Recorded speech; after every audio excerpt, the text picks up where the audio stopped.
Hey guys, Palsteron here, and today let's talk about my day 3, day 4 update for my Warden Lightning Strike. And oh boy, has this build been fun so far. It's only gotten more and more ridiculous. In general, I usually stay away from high scaling League starters simply because I don't want to just play one build, right? This is a transition. For me, League starters are a transition piece, right? You kind of farm up 40, 50 divines, and then you maybe even your headhunter, depending on how much you want to farm or how efficient your build is, and then you kind of move on and make like a blaster. But this is already a blaster, and if you slam the headhunter in this, you could have a fine endgame build already. So I'm just very happy. I will not be farming up for a headhunter because that usually burns me out too fast. The thing I'll do next is farm up for a new character, but in general, I still have quite a bit to say about this. I have quite a few upgrades, and will also kind of give you a perspective on what your next upgrades could be. As well as that, I collected a lot of questions and a lot of tips and tricks that I will build into this video. So if you already watched the first two videos, if you haven't already, I already talked a lot about leveling, then transitioning, getting tanky decently, and then getting into endgame, get your freezes ready. But this video will be about mid to endgame. So as you can see right here, I'm currently on my way to level 98 right here, level 97. As I said earlier, it's very important that you build decent defenses so you can actually level up and get powerful as soon as possible. There's no need for any leveling tricks. If you just play a lot and you don't die a lot, then you're just going to get XP and you're going to get stronger.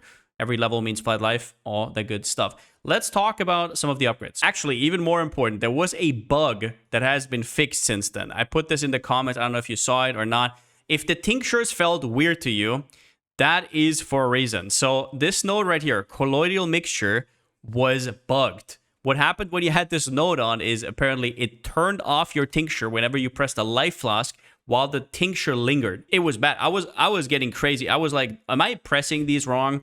I thought they were more annoying than they actually were, but now it's just back to smooth sailing. So just so you know, if you were on my stream, you already know this, or if you read the comment, you can now allocate this node again. Or if you were annoyed by tinctures, definitely give it another shot. Other than that, new upgrades. Let's talk about Yoke of Suffering first. This is the most expensive upgrade in the build. Currently, they go for they started around about 9.5 divines, but to be honest, you really want one with 10% increased enemy damage taken if this goddamn thing finally works. So 10%, you can see that they are up to 17 divines. 9% is probably like 14. This amulet is one of the biggest chase items in this build, and it will substantially increase your damage. And yes, it has a downside of 30% reduced duration of ailments on enemies, but it doesn't matter because we're not going shock node again. And the way Hoarfrost works is it gives you so much increased duration for freezes that this just completely pales in comparison. So where this is usually a downside kind of, it really isn't. So what does it do? It has triple res, right? Your elemental damage can shock. So this means not just your lightning part, but all your elemental damage will shock, which already makes the shock ascendancy a little bit worse because now you will actually shock most enemies for like 30-ish% to 40-ish% instead of having to ramp it up. So why would you do that if you're running Oath of Spring? If you're running Oath of Spring, you probably don't want this amulet, but then you have a different version, so I don't really know. You have to look for that. But on this version, that is huge. Your shock will go up immensely. And the biggest point here is enemies take 10% increased damage for each type of ailment you have inflicted on them.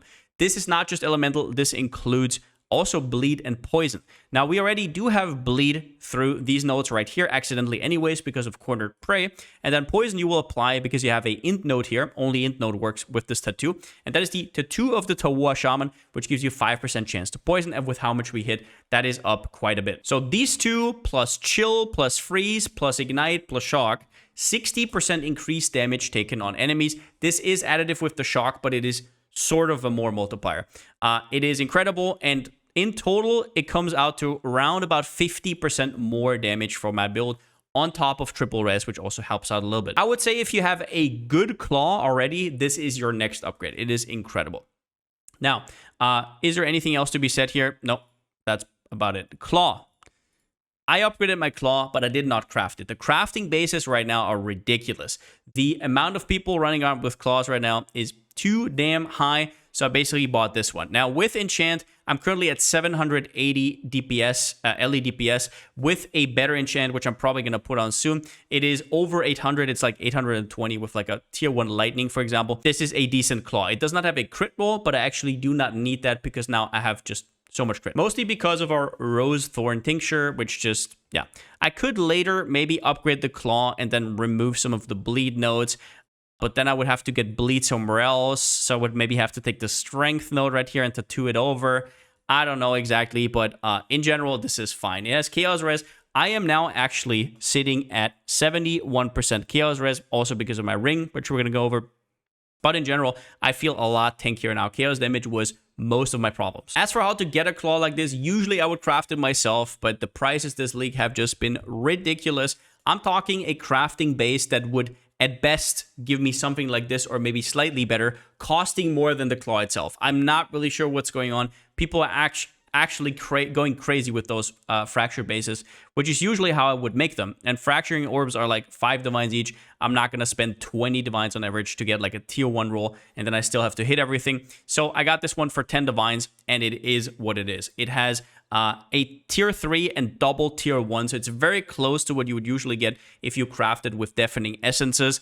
And then it has a tier 1 attack speed roll. The crit roll is kind of useless, and then the cold res and the chaos res are still there. The cold res I can't really do much with right now, but the chaos res is still nice to have. I did not dare to annul yet. With that said though, if you're searching for claws like this, important to note is that you have to compare the claws fairly. So this claw that I bought right here was actually underpriced because he did not have an enchant. Now my enchant right now sucks, but I could get like up to, I don't know, 1 to 60 lightning damage on it. And all of a sudden in the surge, it would be like in a region of like 20, 30 divines. So you can sometimes get snipes from people that don't have their claws enchanted yet, right? So that is something you can do. Or vice versa. If you're selling your own claws, make sure that you actually price it like that, or maybe enchant it before. Put in the investment. People are looking for that. Obviously, the implicit should be some kind of life gain on hit. Gemini Claw is not optimal because it has a 1.5 attack speed instead of 1.6, like an Imperial Claw would have. The mana on hit is not really that noticeable. It's just something, it is what it is. So with current fracture prices, I really cannot tell you to craft it yourself. That is the only real way to make a realistic good claw. Now, if you are familiar with raw crafting, I would highly recommend doing that as well. But then you already know what's going on. You're already crafting them, right? So either way, that is the claw. And my claw came out to like 23% more damage. I actually sold my old base. That's how crazy fracture bases are right now. My old base, which was basically just a base, sold for 6 divines back. So I basically only paid 4 divines for this. And that base was like tier 2, lower tier 2. So just crazy. Then I upgraded my ring. Now, as I said, last time I had minus 25 chaos res, I think, or maybe at 0 or something. Now I have 71. The claw has accidental chaos res. But the big thing here is actually the amethyst ring. This one is huge. Now, if you can get an amethyst ring with chaos res, you will feel really good about it. Now, you could put on prismatic catalysts, but I didn't really want to do the investment that I could actually be capped on chaos res. I felt like 71 was fine, but I have a ton of LE damage for attacks here. I have a little bit extra accuracy, some flat damage. This is what you're looking for. And the most important thing, the girthy life roll. This is what I was missing. In case you don't know, this league, this is actually only a tier 2. This league, life values, actually it is a tier 1. It goes to 114. Yeah, you can get up to 114 life on rings. It is crazy. It's also something I need to do on my other ring, which is the ring I had after like 6 hours, which I still haven't replaced. But in general, this is how you want to have a ring look like. Now, taming is very strong, but do remember that we already have a lot of increased damage for our prismatic tincture, and taming would maybe give you like, I don't know, 100, what was it? 100, I want to say 144% increased damage because we only have 3 ailments. You cannot go alt ailments on this version simply because then you would lose freeze. At any point, you would lose freeze. And you would have to do some weird Skitterbots, Infernal Legion stuff with Scorch or whatever. I would personally not recommend it. Taming is okay. It's a stepping stone. But rings like this are actually way, way, way better. Especially because that 100 life multiplied by all the increased life will make a difference. Then I finally got my Fortify on chest, which is a lot more consistent than just getting it from Perseverance. It's only 7% because I only spammed with tier 1s.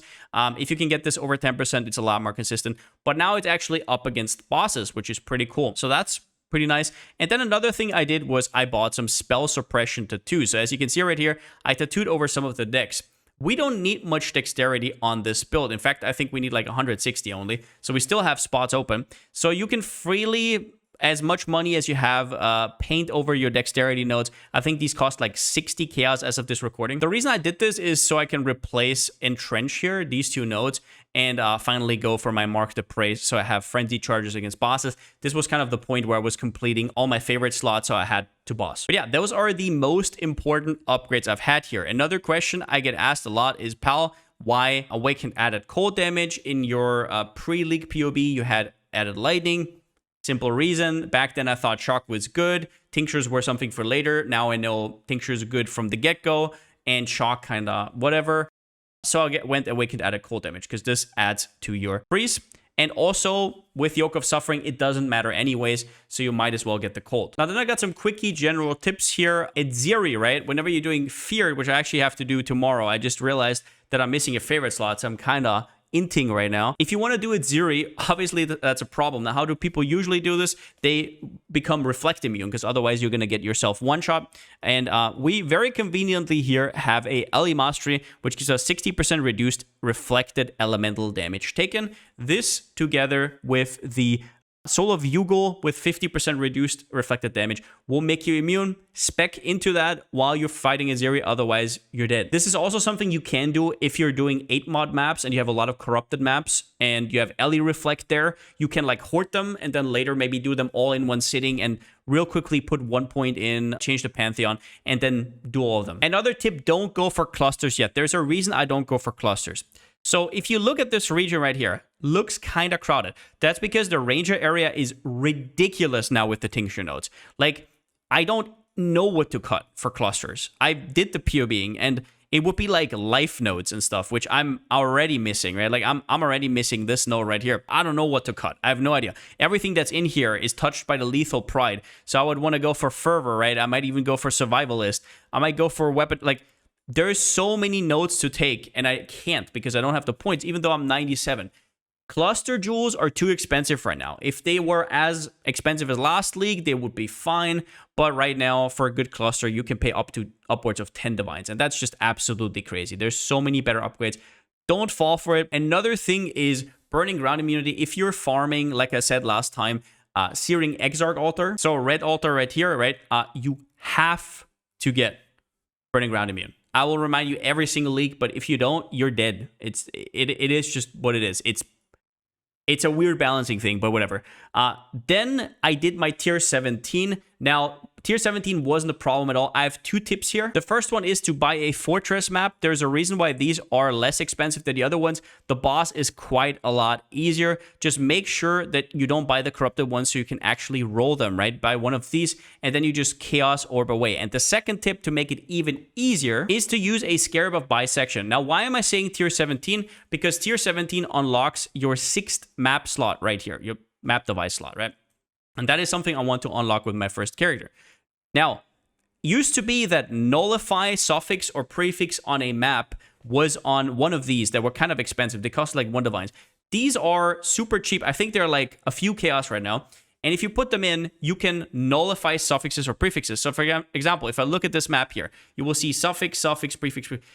You can nullify 2 or 3 of these mods. So you can roll. And once you have, for example, really easy prefixes but hard suffixes, you put this on, and then I'll show you how this looks like. So you put this in the map device, and then down here you will see nullify suffixes. Prefixes have no effect. Now, this obviously doesn't do anything if you want to farm tier 17s. Then you need to upgrade your build significantly, as always, unfortunately. But if you just want to do it for the completion, this is a very valid trick. And then at the end, I just want to remind people how much life you can nowadays get on stuff.